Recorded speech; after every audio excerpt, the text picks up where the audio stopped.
자, 문학 부문 이어서 하도록 하겠습니다. 자, 문학은 지난 6월 평가원보다는 좀 더 연계가 된 것 같은 느낌이지, 그죠? 그러니까 지금 이제 그때 문제가 됐던 게 왜 거대 토끼 등장해가지고 겁나 당황했잖아. 완전 읽었던 부분과 다른 부분도 등장하고. 그런데 지금 이기영의 고향의 경우에는 이게 긴 소설임에도 불구하고 전혀 우리 읽었던 수련 특강에서 읽었던 부분하고 맥락이 다른 부분이 나오진 않았으니까 이것도 그렇게 어렵진 않았고요. 그 다음 그 뒤에 이어서 이제 문제가 쭉 나오는데 그 뒤에 이어지는 문제들 중에서 심청전은 우리가 이미 내용을 다 알고 있는 내용 중에 하나고요. 그 다음에 또 하나가 거기 지금 고전시가가 나오는데 단 이덕무의 우원이라는 그 작품 하나 있는데 그 작품 정도만 조금 낯설까. 뭐 윤선대 만흥이라든가 김수영의 뭐 사령이라든가 다 친숙한 작품이니까 맨 마지막에 김혜순의 한강물 얼고 눈이 내린 날인데 이건 보기에 설명이 너무 자세하게 나와서 충분히 여러분이 다 풀 수 있을 거라고 생각합니다. 자, 그래서 오늘은 일단 여기는 지금 이거 해설을 할 텐데 문학작품 자체가 중요한 게 아니라 우리가 뭘 읽었어야 되고 어떤 걸 판단을 했었어야 되는지 위주로 좀 보고 그 다음 확인 한번 해볼게.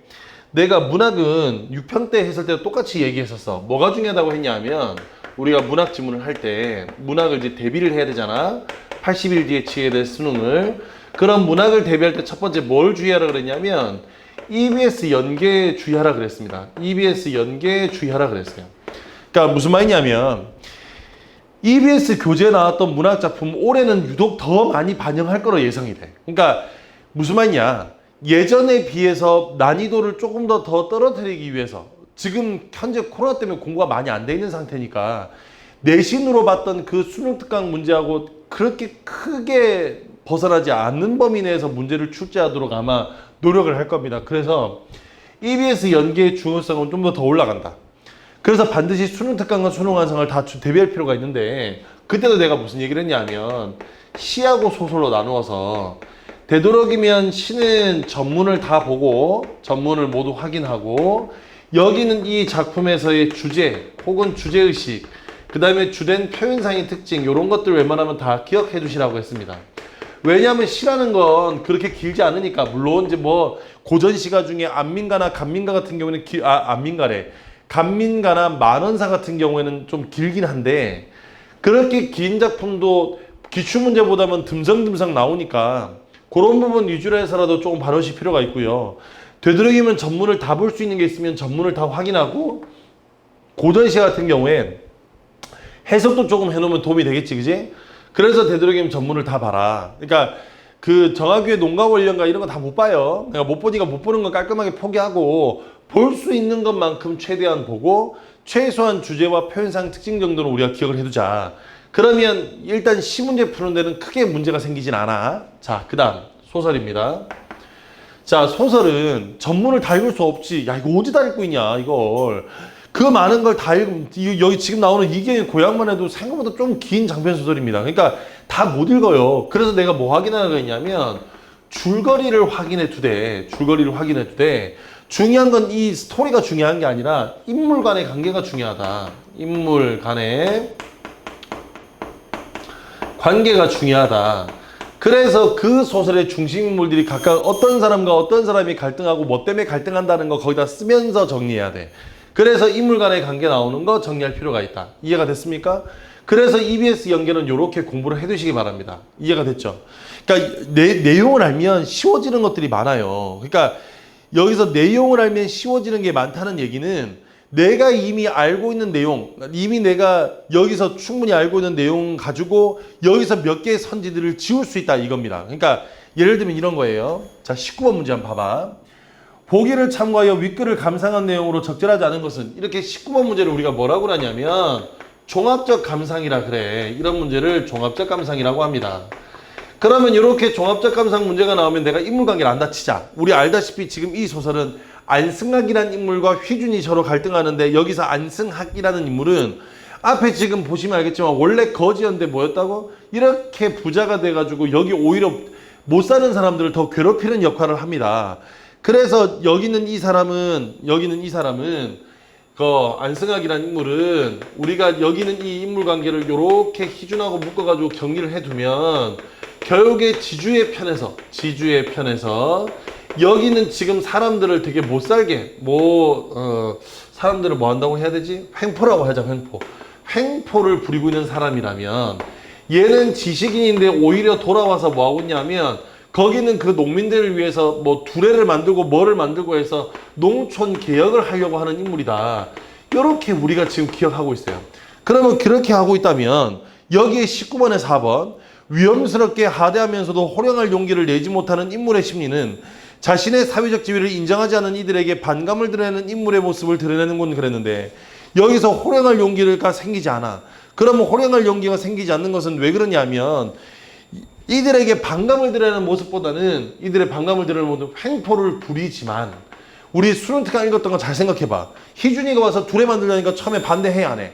안 해. 그러니까 무슨 말이냐. 그러니까 횡포는 부리지만 보여진 어떤 사회적 체면 이런 거 되게 중요하게 생각한다고. 그래서 이랬던 인물이만 잘 기억하면 여기는 여기서 반감을 드러내기 위해서 이렇게 얘기하는 것이 아니라 오히려 자신의 어떤 사회적 체면 때문에 이렇게 한다는 걸 알 수 있어. 이해가 됐죠?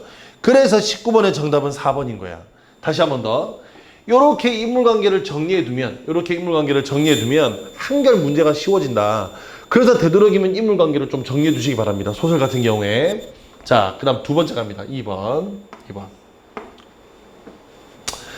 자, 이제 문학을 대비할 때 이제 문제는 낯선 작품들이 나와요. 그러면 낯선 작품이 나오면 이렇게 낯선 작품이 나와. 그러면 이 낯선 작품은 뭘 잘 하셔야 되냐면 보기에 대한 활용이 중요하다. 이 낯선 작품은 보기에 대한 활용이 중요하다. 낯선 작품이 나오면 반드시 거기에 문제에는 보기가 나옵니다. 그러니까 이 작품의 주제가 뭔지는 알려주게 되어 있다고. 이해가 됐어? 자, 그럼 우리 뭐부터 볼 거냐면 자, 시험지 지금 가지고 계시니까 어차피 중요한 건 다음번에 어떻게 시험 보느냐야. 그래서 지금 이거 하나하나 설명한다기보다는 이렇게 설명할 거니까 잘 봐. 자, 맨 마지막으로 넘어가서 45번 문제 봅니다. 자, 맨 마지막으로 넘어가서 45번 문제 보는 거예요. 자, 그럼 45번 문제. 자유로운 의사소통이 제한되는 사회에서 개인은 자신의 의사를 온전히 표현할 수 없어서 자유가 억압되고 그 사회 또한 경직된다. 그러면 결국 제한되는 사회에다 세모 쳐봐. 그러면 사회가 제한을 시켜서 자유가 억압되는 거야. 가는 활발한 의사소통의 수단이어야 할 언어가 활자의 상태로만 존재한다고 표현함으로써 언어가 제 기능을 제대로 하지 못하는 상황에 주목한다. 이러한 상황에서 화자는, 밑줄 꺼볼게. 화자는 위축된 의사소통의 장에 적극적으로 참여하지 못하여 경직된 사회에 대응하지 못하는 자신을 성찰한다. 거기다 밑줄 꺼봐. 그래서 결국에 여기서 뭐였냐면 적극적으로 참여하지 못하여 문제가 생긴 거라 그랬어. 그러면 결국 가에서는 적극적으로 참여하지 못해서 지금 여기서 비웃는 거잖아. 자기 스스로를. 그러니까 1번 문제 봐봐. 가에서 나의 영에 대해 우스워라고 자조한 것은 의사소통의 여지가 축소된 상황에서 자신의 참여만으로는 활성화될 수 없다는 게 아니라 자신이 참여하지 안 한 거야. 내가 안 한 거라고. 그래서 지금 여기서 자조하는 거라고. 그래서 45번의 정답은 1번이야. 자신의 참여가 아니라 자신이 참여하지 않아서 생기는 거라고. 그래서 정답은 1번이라고. 45번에. 지금 여기까지는 이해가 됐어? 그러면 보기를 가지고 문제 푸는 건 이렇게 문제를 푸는데, 자, 중요한 건 이제 지금부터야. 나에 대한 설명이야. 보세요. 나는 밑줄 한번 꺼볼게. 자유롭게 써야 할 언어를 붙박이 말로 표현함으로써 개인의 언어 사용이 제한된 상황을 비판한다. 거기다 밑줄 꺼봐. 그러면 자유롭게 써야 될 언어를 붙박이 말로 표현함으로써 개인의 언어 사용이 제한된 상황을 비판한대. 그러면 개인의 언어 상황이 지금 뭐 한다고? 제한돼 있다는 얘기잖아. 그럼 제한은 뭐 때문에 이루어진다 그랬죠? 다시 보기에 천문단으로 가봐. 다시 보기에 천문단으로 가봐. 이렇게 자유가 억압된 상황은 뭐 때문에 자유가 억압된다 그랬어? 그래, 사회가 제한한다니까. 그러면 결국 이렇게 제한하게 된 이유는, 제한하게 된 포인트는 결국 내적인 게 아니라 외적인 거야. 그래서 나시 보세요. 나시 봐봐. 한강물 얼고 눈이 내린 날 강물에 붙들린 배들을 구경하러 나왔다. 이때 강물에다 세모 쳐봐. 거기에 배들에다가 네모 쳐봐. 그러면 여기는 이 배들이 뭐가 되겠어? 여기는 이 배들이 결국 자유가 제한된 애들이겠지. 근데 그 자유가 제한된 애들은 뭐 때문에? 거기는 강물 때문이잖아. 강물은 뭐가 돼? 그래, 외적인 요소라고. 결국 이 강물의 외적인 요소가 여기는 이 배들을 붙잡아 놓고 있다고. 이해가 됐어? 그래서 두 번째 연으로 갑니다. 한강물 흐르지 못해 눈이 덮은 날 강물 위로 빙그르 웃음을 참지 못해 나뒹굴며 우리는 보았다. 얼어붙은 하늘 사이로 붙박힌 말들을. 자, 붙박힌 말에다가 네모쳐봐. 그러면 붙박힌 말이 앞에 나왔던 뭐하고 연결돼? 그래, 배들하고 연결돼. 그럼 이 말들이 붙박혀 있는 것도 이유가 뭐 때문이라고? 그래, 외적인 요소 때문이라고. 그러면 44번 보세요. 되게 쉬워. 44번 잘 봐. 1번의 기억에 붙들린 배는 강이 어렸을 때 볼 수 있는 구경거리를 관심의 대상으로 표현한 걸로 시상전개의 계기가 되는 거 맞죠? 그죠? 2번의 니은입니다. 니은에 아니하는 배가 훈련받고 있는 상황을 추측하는 부정하는 표현으로 배가 움직일 수 없는 상황이 배의 내부적 원인에 기인하고 있음. 내부적인 게 아니라 뭐라 그랬다고? 외적인 요인이었다고. 이 시가 외적인 요인이었다는 걸 그 45번 문제 보기에서 봤다면 이 44번 문제가 쉬워지는 거야. 그래서 다시 한 번 더. 낯선 작품이 나오면 이런 보기를 활용하는 게 매우 중요하다. 이해됐죠? 그래서 얘를 통해서 뭘 해야 되냐면 이 낯선 작품의 주제라든가 뭐 표현상의 특징이라든가 이런 것들을 여기서 끌어내야 돼. 그래서 문제로 가야 된다고. 야, 보기는 보기대로 읽고 문제는 문제대로 풀 거면 무슨 소용있니? 이해가 됐어? 무슨 소용이냐고. 자, 그래서 44번의 정답은 2번입니다. 43번의 별표 한번 쳐보세요. 지금 넘어온 김에 43번 문제 풀고 다시 앞으로 넘어갈게. 43번 문제를 우리는 뭐라고 하냐면 표현상의 특징 문제라고 하는데, 잘 들어봐. 지금부터 잘 들어보세요. 43번 문제를 우리는 표현상 특징 문제라고 합니다. 그러면 여기는 이 표현상 특징 문제는 선지 구성이 어떻게 되어 있냐면 뭐뭐를 사용하여 뭐뭐를 하고 있다 구조야. 그러면 이게 무슨 말이냐면 앞에 뭐가 나오냐면 여기 앞에 여기서 여러 가지 쓰고 있는 어떤 표현에 대한 이야기가 나오는 거고 이 뒤는 그것이 가져다 주는 효과야. 그러면 지금까지 우리가 풀었던 문제는 최소한 앞에 있는 표현이 틀려서 보통 답이 되는 경우가 많아요. 이해가 됐어? 앞에 있는 표현이 틀려가지고 답이 되는 경우가 많았다고. 그런데 지금 여기는 이 43번 문제는 1번부터 5번까지 앞쪽에 뭐뭐 하여에 해당하는 말이 다 맞는 말이야. 그러니까 여기서 여러분이 꼭 주목해야 될 거. 이걸 절반을 이렇게 끊어두고 얘만 맞다고 해서 넘어가지 말고 얘까지 확인해야 된다. 그러니까 얘 하나 확인하고 얘 하나 확인하고. 그래서 반드시 잘 들어봐. 반드시 선지는 끝까지 봐야 된다. 끝까지 읽어라. 끝까지 읽게 해라. 내 생각에는 지금 이 문제가 적절한 것을 냈으니까 문제가 쉬워졌지. 만일에 적절하지 않은 걸 물어보는 문제 나왔으면 너네 틀렸을걸? 이게 다 맞는 말 같거든. 그래서 이거 선지 끝까지 읽으셔야 돼. 선지 끝까지 읽는 게 중요하다고. 그러니까 이런 거야. 시간적 표현을 열거해요. 여기서 시간적 표현을 열거했죠. 어디에? 어제도, 오늘도, 내일도. 사연에 나오잖아. 어제도, 오늘도, 내일도. 근데 그게 화자의 인식변화를 드러내는 게 아니지. 똑같다는 얘기잖아. 그래서 1번 땡. 2번 대상에 대한 호칭을 전환하여 처음에 대상은 활자였는데 그 다음 벗이야. 그러다가 그대로 바뀌어요. 그래서 가르치는 말이 그여서 벗이었다가 그대였다가 바뀌는데 그건 경외감하고 관련 없고요. 경외감은 우와 하는 놀라움이니까 우와 하는 놀라움이라고. 그래서 경외감하고 관련 없고요. 3번의 원근을 나타내는 지시어라는 건 이게 뭐냐면 이런 거야. 이 황혼도 저 돌벽도 저 고요함도 이 고요함도야. 그런데 그게 대상의 움직임이 아니라 내 시선의 이동이지. 다시 대상의 움직임이 아니라 뭐라고? 시선의 이동인 거야. 내가 이거 봤다가 이거 봤다가 이거 봤다가 이런 거잖아 지금. 그래서 이거 아니고요. 물음의 형식으로 종결한 거 맞는데 깨달음이 아니라 자조였죠.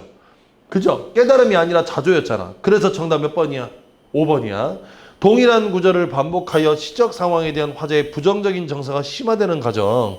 그래서 여기에 다시 한번 동일한 구절을 반복해서 부정적인 게 반복된다는데 나의 영은 죽어 있는 것이 아니냐라고 뭐 하고 있어. 그래서 자기의 부정적인 정서를 심화되는 과정을 보여주고 있는 거죠. 그래서 43번의 정답은 5번. 여기 뒷말 선지 끝까지 보자. 요거 기억하고 있어야 돼. 선지 끝까지 보자. 자, 그러면 이제 여기 이제 1, 2번 다 끝났어. 이제 그 다음 넘어가서. 자, 앞으로 한 장 넘어옵니다. 자, 앞으로 한 장 넘어온 요 고전 시간은 이따 맨 마지막에 풀 거고요. 다시 앞으로 넘어오세요. 자, 쭉 넘어와서 이제 나머지 문제 한번 쭉 풀고 마지막에 거기 고전 시간 할 거니까 그렇게 하시고 맨 첫 번째 16번부터 19번 있는 문제로 갑니다. 16번부터 19번 있는 문제로 갑니다. 자, 지금 여기 16번부터 19번까지의 문제는 지문은 굳이 어렵지 않죠. 그렇게 어렵지 않다고 봐. 왜냐하면 인물 구도도 너무 빤하고 처음에 중약 앞까지는 계속 뭐하고 있다고 인물에 대한 소개하고 있지, 그지? 내가 전에 무슨 얘기를 했냐면 내가 했던 얘기 한번 다시 떠올려 볼게.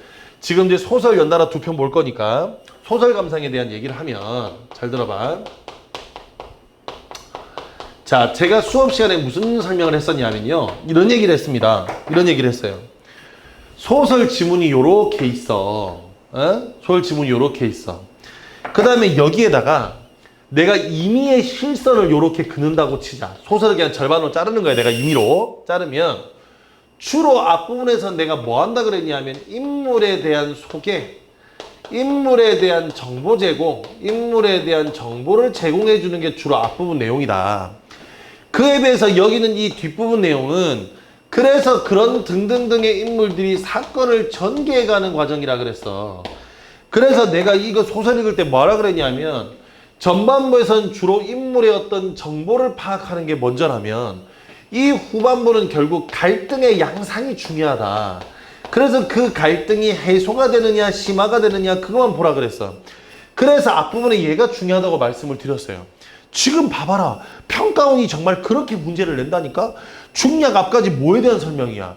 안승학이 어떤 사람인가에 대한 그 인물에 대한 여러 가지 설명들이 나와요. 그냥 그것만 주워다 보면 돼. 안승학은 어떤 사람이고 어떻게 됐고 뭘 하고 뭘 했고 이런 것만 주워다 보면 돼. 그래서 요거 확인하고 그 다음에 중략 이후로는 벌어지는 사건 전개의 갈등 양상상 마지막에 갈등이 해소되느냐 심화되느냐인데 이건 뭐 한다고 심화되는 걸로 끝나요. 그죠? 갈등의 해소 양상이 없어. 그래서 앞쪽은 극단적으로 인물에 대한 소개를 하고 있다고.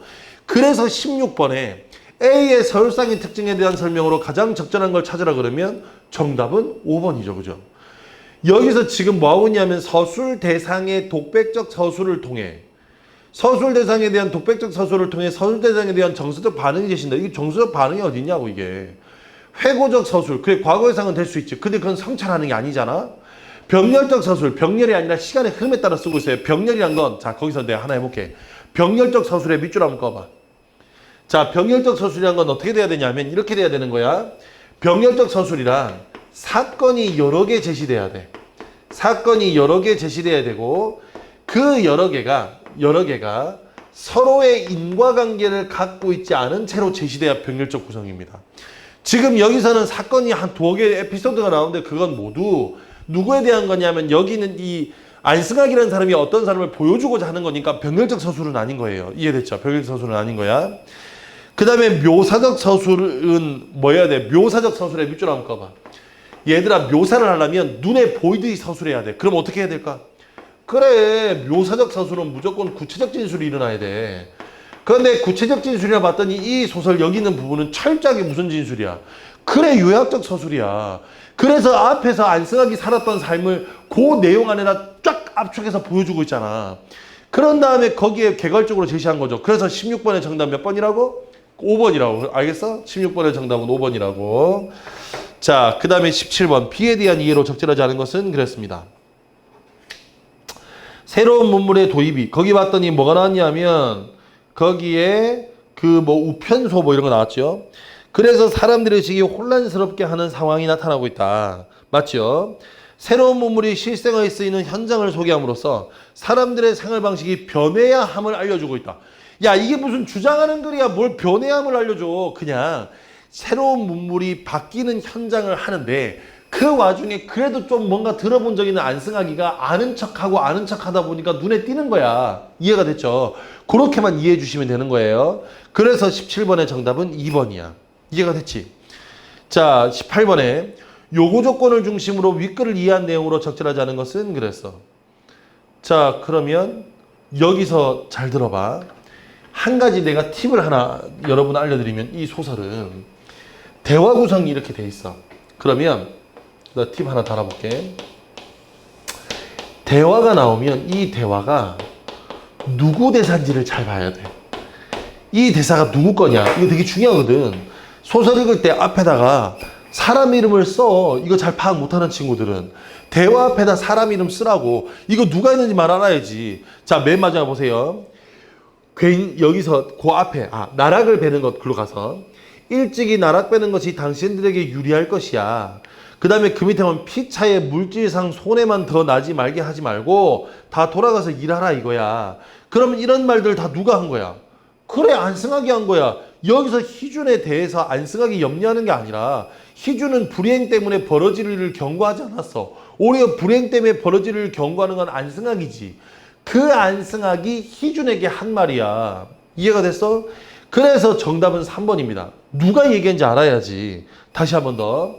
이거 소설에서 두 가지 기억하세요. 첫 번째, 소설은 요렇게 써져 있기 때문에 요렇게 확인한다 하는 거 기억하는 거. 읽을 때 앞쪽에서는 정보 판단하고 뒤쪽에서는 갈등 양상 파악하자 라고 생각하고 소설을 읽는다고 생각하고 계시고, 그 다음에 대화가 연달아 나올 경우에는 그 대화가 누구 대사인지를 잘 보자. 그래서 너무 대화 찾는 게 헷갈리거나 어려워하는 친구들은 그 대화 앞에다 뭐 하자? 이름을 쓰자 하는 것도 따로 기억해 두시기 바랍니다. 이해가 됐죠? 하는 것도 따로 기억해 두시기 바라요. 자, 그러면 그 뒤로 넘어가서 심청전으로 가보겠습니다. 31번부터 33번입니다. 자, 이것도 똑같잖아. 앞부분 내용 뭐야? 심청이가 남경장상한테 팔려가는 내용이야. 뒷부분은 그래서 황후가 되었어. 그래서 마지막에 갈등이 뭐 한다고? 눈 빽 뜨면서 해결이 된다고. 그냥 그런 내용이야. 내용도 쉽고 어렵지도 않아요. 다만 중간중간에 여러 정보들을 가지고 아주 세세하게 문제를 낼 거기 때문에 그거에 대한 정보만 여러분이 잘 판단하시면 돼. 그러니까 심청전까지도 그렇게 어렵지 않다. 이해가 됐어? 심청전까지도 그렇게 어렵지 않으니까 정신만 바짝 차려서 가면 됩니다. 이해가 됐니? 그러니까 그래서 아까 얘기했던 것처럼 이런 것들에 대한 정리가 필요하다. 이해가 됐죠? 그리고 낯선 작품 나온 보기 활용이 중요한데 뭐 그건 그렇다고 치고 일단 소설은 이런 구조로 돼 있다. 계속 똑같은 얘기 하고 있는 거잖아. 자, 그럼 한번 가볼게. 자, 31번 문제입니다. 기억에 대한 이해로 적절하지 않은 것은 그랬습니다. 그러면 기억의 거짓말이야. 그러면 기억의 거짓말은 당장은 이 거짓말로 속여서 아버지를 뭐 했어? 안심시키고 남경장사한테 팔려가도록 한 거지. 그러니까 1번에 심청과 뱃사람의 대화 속에서 기억으로 감추려고 한 사건을 확인할 수 있어. 뭐 했어? 자기 몸을 판 거야. 2번, 심청이 기억을 결심할 때 드러내는 생각이 있어. 자, 기억을 결심할 때 뭐라고 했어? 여기서 거짓말로 딱 할 때 그때 마음속으로 생각한 게 당연히 뭐겠니?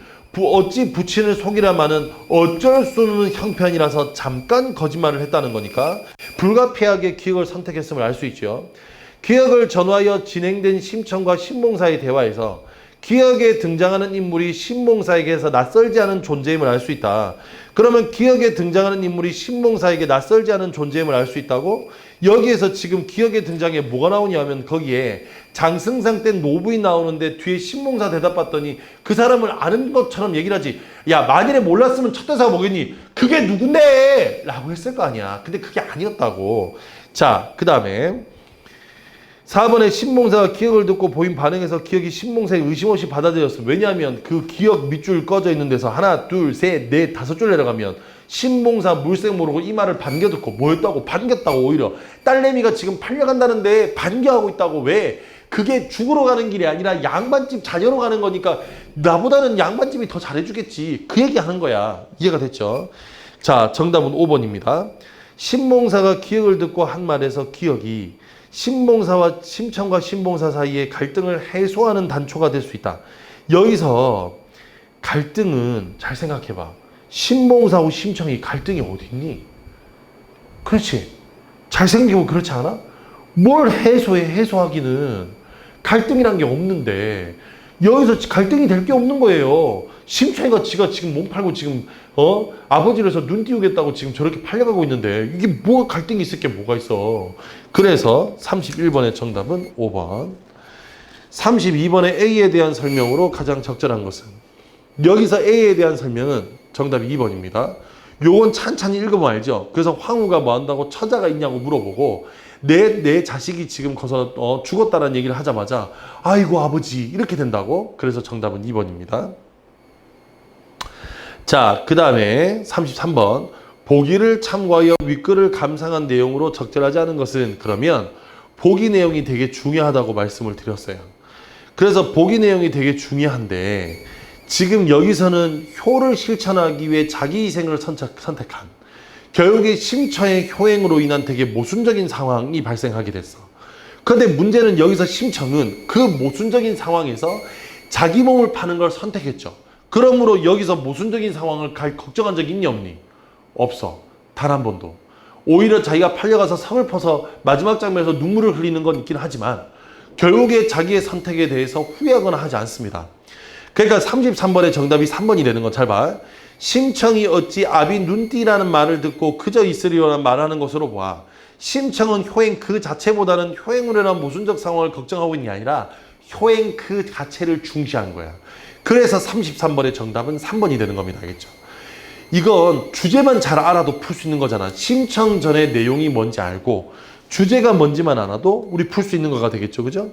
그래서 여기는 이 33번의 정답은 3번이 됩니다. 됐습니까? 자, 이제 문제의 하이라이트로 가겠습니다. 오늘 사실은 가장 크게 할 얘기가 있는 구간이 어디냐면 38번부터 42번 있는 지문입니다.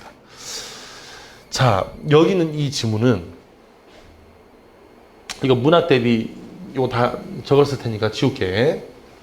자, 거기 37번부터 38번부터구나. 38번부터 42번에 해당하는 그 지문에 가에다가 별표 하나 쳐놔봐. 가 진짜 오랜만에 다시 만납니다. 이거를 뭐라고 하냐면 문학에서의 갈래융합? 뭐 이렇게 불러야 될 텐데 조합이 문학 작품에다가 플러스 문학 이론과 관련되어 있는 문학 이론이나 혹은 비평과 관련되어 있는 비문학 지문이지 이거. 요 두 지문 간의 결합 형태의 지문이 나왔어요. 이게 언제까지 나왔냐면 재작년까지 나오다가 작년부터 나오지 않았거든?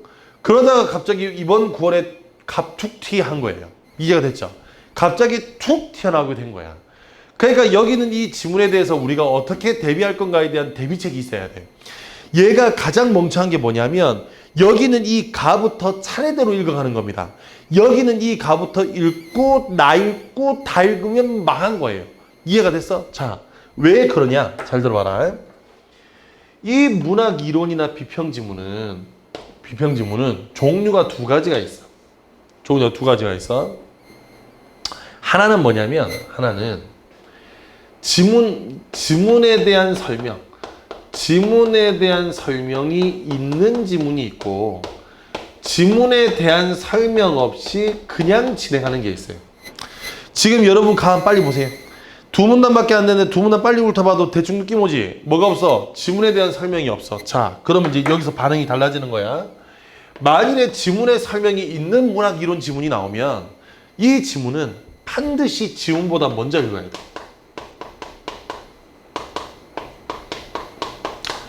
왜 지문보다 먼저 읽어야 되냐면 이건 그냥 우리가 흔히 아는 보기 정도로 생각해야 됩니다. 알겠죠? 그래서 지문에 대한 설명이 있으면 일단 그 지문에 대한 설명을 읽고 시작하는 거예요. 그런데 지문에 대한 설명이 없어? 그러면 읽지 마. 읽지 마. 나머지 건 다 읽는데 가 읽지 마. 안 읽어도 돼. 안 읽어도 문제 푸는데 문제 없어. 문제 풀 수 있어. 여기는 가가 없어도 문제 풀 수 있다고. 이해가 됐어? 그래서 결론부터 이야기하자면 필요한 부분만 읽자. 필요한 부분만 읽자. 그러면 필요한 부분만 읽자라는 말은 바꿔 얘기하면 필요 없으면 뭐 해도 돼? 그래, 읽지 않아도 되는 거야. 안 읽어도 되는 거야. 그냥 걔 버려도 되는 거야. 이해가 됐죠? 안 읽어도 되는 거야. 그렇게 여러분이 생각해 주시는 게 맞다. 그래서 필요한 부분만 읽자. 필요 없으면 읽지 말자. 읽지 않아야 시간이 세이브가 돼. 중요한 건 그거야. 우리가 시간을 줄이는 게 중요하기 때문에 읽지 않는 게 시간에 도움이 됩니다. 이해가 됐죠? 그래서 필요한 부분만 읽거나 필요 없으면 읽지 말자. 그래서 결론. 가는 안 읽어도 됩니다. 됐죠? 다음부터 이런 지문 조합 나오면 반드시 잘 생각해 보세요. 안 읽어도 되면 읽지 마세요. 읽지 않아야 시간이 그만큼 세이브가 됩니다. 이해가 됐나요? 자, 그 다음에 자, 나로 가서 자, 나에 있는 윤선도의 반응은 이미 나올 거라고 예상하지 않았어? 이건 원체 중요하다고 여러 차례 선생님도 설명을 했고요. 얘는 윤선도의 반응 같은 경우에 지금 여러분이 아마 사설 모의 평가를 사서 풀거나 해도 벌써 이미 여러 차례 아마 그 사설 모의고사들에서 만났을 겁니다. 그러니까 윤선도의 반응은 충분히 나올 수 있는데 이게 원래 그래. 지금 가가 뭐 우리 6월 달에는 뭐였냐면 잘 생각해 볼게요. 이 파트가 지금 내가 다른 건 몰라도 지금 고전 시간은 좀 짚어드리려 그래. 그 6월 평가원에는 관동불곡이 나왔습니다. 기억나죠? 근데 그건 EBS 교재 없던 거야. 그리고 막상 EBS 교재에 있는 걸 낸다고 낸 게 윤선도의 반응이에요. 이거는 뭐야? 그 종류가 연시조지, 그지? 그러면 결국 수능시험에 뭐가 나올 거냐면 아마도 수능 특강과 수능 완성에 들어있는 고전 시가 중에서 가사 작품이 출제될 가능성이 큽니다. 이해가 됐죠? 그래서 내가 여기서 이제 한 가지 좀 팁을 드리고 가자면 고전 시가는 되도록이면 수특이나 수안에 있는 가사 작품을 여러분이 좀 볼 필요가 있다. 근데 설마 지금 이 자리에 이거 듣고 있는 친구 중에 가사가 뭔지 모르는 친구가 있는 건 아니죠, 그죠? 가사란 건 시중에 왜 길게 쓰는 거 있잖아. 관동별곡처럼 길게 쓰는 거. 예를 들면 우리 뭐 있냐면 수능 특강에 만원사, 간민가, 삼인곡 이런 게 있죠. 그럼 삼인곡 나오기 힘들다고 보고 동일 작가는 잘 안 나오니까 간민가나 만원사 이런 게 나오고 그 다음에 수능 완성으로 오면 만원사 답, 명월음 그 다음에 참에 명월음, 만원사 답 그 다음에 또 중간에 가다 보면 나오는 게 충면곡 이런 거 있어. 이런 것들 있죠. 그래서 그런 작품들을 되도록이면 좀 봐둬라. 이해가 됐어? 항상 여기는 이 가사가 수능에서는 항상 출제 가능성이 가장 높아요. 그래서 여기는 이 가사 작품은 좀 봐놓을 필요가 있다. 요거 하나 꼭 해두시고요. 요거 기억해두시고. 자, 그러면 38번 문제 한번 가보겠습니다. 나의 시상전개에 대한 설명으로 가장 적절한 것. 내가 갑자기 왜 말 안 하게? 어이없잖아. 이 문제가 어려울 거였니? 아까 EBS 교재 정리가 중요하다 그랬지, 그지? 선생님이 윤선도의 반응 어떻게 보라 그랬어? 골격구조를 어떻게 보라 그랬니? 1, 2, 3, 4, 5수까지는 내용이 같은 놈이라고. 자, 다시 바꾸면 이 윤선도의 반응은 1수부터 5수까지와 6수로 구분해야 된다라고 수업 시간에 이거 내가 문제도 내드리면서 우리 수능 특강에 있는 문제이기도 하다 이거. 수능 특강에서 이거 1수부터 5수까지는 자연친화인데 마지막에 있는 이 6수에서 뭐가 들어있냐면 어떤 속세에 대한 관심 이런 거 들어있다고. 왜? 거기에 임금의 충성인 유교적 가치관이 들어있기 때문입니다. 유교적 가치관이 들어있기 때문이에요. 그러면 생각해봐. 지금 화자가 현재 있는 곳은 여기죠. 그러면 이 자연천외적 친화의 공간은 실제의 공간이겠네. 그런데 육수에서 이야기하는 공간.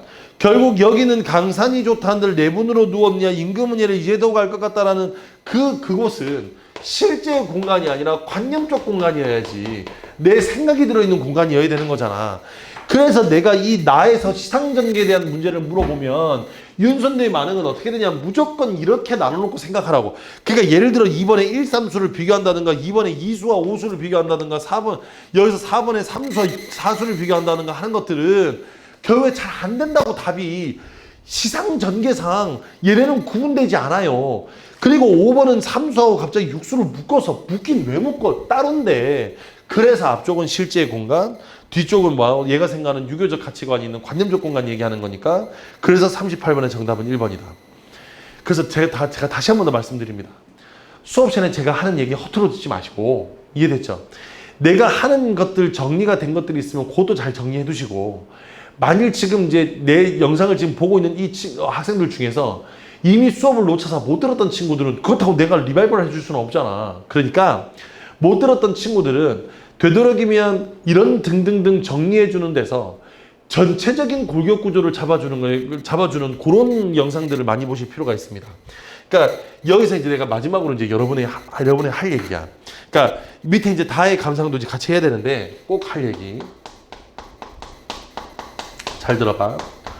문학을 감상하거나 혹은 이걸 통해서 문제를 풀어야 되는 경우, 문제풀이를 해야 되는 경우야. 문학 감상을 통해서 이렇게 문제풀이해야 될 경우, 잘 들어. 이런 경우에 내가 수업 시간에 내내 얘기했지.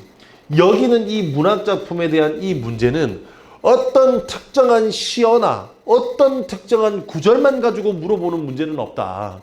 선생님 거기서 어떤 시어를 빼서 물어보던데, 아니 그게 아니라고. 어떤 시어를 물어보든 어떤 식구를 물어보든 결국 뭐가 중요하냐면 전체적인 내용 흐름이 중요한 거야. 전체적인 내용의 흐름이 중요하다고. 그러면 여기서 전체적인 내용의 흐름이란 게 뭔데? 그럼 결국 주제의식 아니겠니? 그러면 여기서 문학은 문제를 풀 때, 여러분이 문제를 푸실 때 어떻게 문제를 풀든 간에 전체적인 내용 맥락상에서 오는 이 주제를 가지고 판단해야 되는 거야. 그게 가장 중요하다고. 이해가 됐어? 문학을 풀 때는 범위를 넓게 잡아. 반드시 본문으로 돌아가. 앞뒤를 충분히 읽어. 그래야지 절대 실수하지 않습니다. 이해가 됐니? 충분히 읽어보고 충분히 판단해보라고. 그 구절만 읽지 마시고요. 그러면 그 구절만 보면 맞는 말 같다니까? 문학은 그래. 근데 반대로 독서는 넓히면 다 맞는 말 같아. 그래서 범위를 좁혀야 돼. 다시. 문학은 범위를 넓혀. 되도록이면 앞에 있는 말들을 충분히 보라고. 그런데 독서는 범위를 좁혀야 돼. 이해가 됐어? 그래서 이렇게 문제를 푼다. 그래서 38번의 정답은 1번입니다. 자, 39번. 가를 참고하여 나를 감상한 내용. 이때 가를 참고해야 되니까 왠지 가가 있어야 될 것만 같아. 불안해하지 마. 그냥 읽어보자. 불안해하지 말라고 그냥 읽어보자고. 산수건에 살고자 하는 마음과 이에 공감하지 못하는 남들 어디 사는 날. 그래. 이 시만 알면 할 수 있는 거잖아. 이거 속세 있는 애들이잖아. 그 생각을 병차여 거리감을 나타내므로 소원한 관계가 유지된다. 맞는 말. 2번. 바위급 물가와 연화무늬를 대비시킨 거 맞지? 바위급 물가는 자연, 연화무늬는 속세니까. 그래서 외부 세계와 소원한 거 맞고요. 님에 대한 반가움보다 더한 감흥을 불러일으키는 산의 의미를 부각하여 화자와 님의 사이의 거리. 내가 이거 시험 문제 나오는 포인트라고 말씀드렸잖아. 윤선도 만행에서 가장 시험에 많이 나오는 게 그 3년이라고. 여기서 잔들고 온 자 앉아 먼 매를 바라보니 할 때 그리던 님은 무조건 비교의 대상인 거야. 나와 님 사이의 거리감은 중요하지 않아. 왜? 이 님은 진짜 님이 아니거든. 여기서의 님은 그냥 비교의 대상이야. 그래서 여기서 님은 비교의 대상이니까 님과의 거리감은 필요가 없어요. 그래서 39번의 정답은 4번입니다. 40번에. 자, 이 40번을 한번 좀 다를 읽어봐야 되겠죠. 자, 다의 이덕무의 우원이라는 이건 수필입니다. 알겠죠? 그래서 얘가 원하는 게 뭔지만 찾으면 돼. 원하는 게 뭔지만. 살림에 살면서 명리를 마음에 두는 것은, 여기서 명리에다가 세모 한번 쳐봐. 여기서 명리라는 것은 당연히 세속적 가치 이야기하는 거야. 이런 걸 마음에 두는 것은 큰 부끄러움이다. 그러면 세속적 가치를 마음에 두는 건 부끄럽대요. 시정에 살면서 명리에 마음을 두는 것은 작은 부끄러움이다. 난리도 아니네. 계속 부끄러워. 살림에 살면서 은거에 마음을 두는 것은 큰 즐거움이다. 은거의 동그라미. 시정에 살면서 은거에 마음을 두는 것은 작은 즐거움이다. 그럼 결국에 얘는 명리보다 뭘 중요한다고? 은거를 중요하게 생각한다고. 명리는 뭔데? 세속적 이익이야. 그럼 은거는 뭐야? 숨어 지내는 거야. 그럼 얘는 숨어 지내는 게 중요하다고 생각한 거야. 자, 근데 그 뒤에 작은 즐거움이든 큰 즐거움이든 나에게는 그것이 다 즐거움이며 작은 부끄러움이든 큰 부끄러움이든 나에게는 그것이 다 부끄러움이다. 그럼 뭐가 중요하다고? 그래, 은거가 더 중요하다고? 그런데 큰 부끄러움을 안고 사는 자는 백의 반이요. 작은 부끄러움을 안고 사는 자는 백의 백이며 큰 즐거움을 누리는 자는 백의 서너쯤 되고 작은 즐거움을 누린 자는 백이 하나 있거나 아주 없거나 하니. 밑줄 꺼볼게. 참으로 가장 높은 것은 작은 즐거움을 누리는 자이다. 이게 무슨 말이야? 속세에 살면서 은거하는 사람은 없다고. 근데 자기는 속세에 살면서 은거하고 있다고. 그래서 바로 밑에 나는 시정에 살면서 은거의 마음을 두는 자, 거다 밑줄. 거기 두 줄, 아까 밑줄 친 거, 위에서 밑줄 친 것과 아래에서 밑줄 친 거 두 개 묶어봐. 그럼 이렇게 두 개 묶으면 그게 결국 화자가 원하는 삶이에요.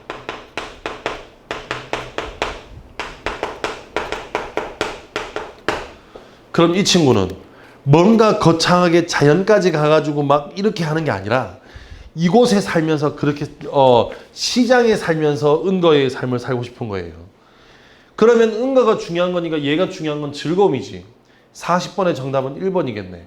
야, 부끄러움과 즐거움을 왜 조화시키냐. 부끄러움과 즐거움은 조화되는 대상이 아닌데 여기서는 뭐 한다고? 즐거움만 추구하는 거였잖아. 부끄러움 버리는 거였고. 이해됐어? 그래서 40번의 정답은 1번이다.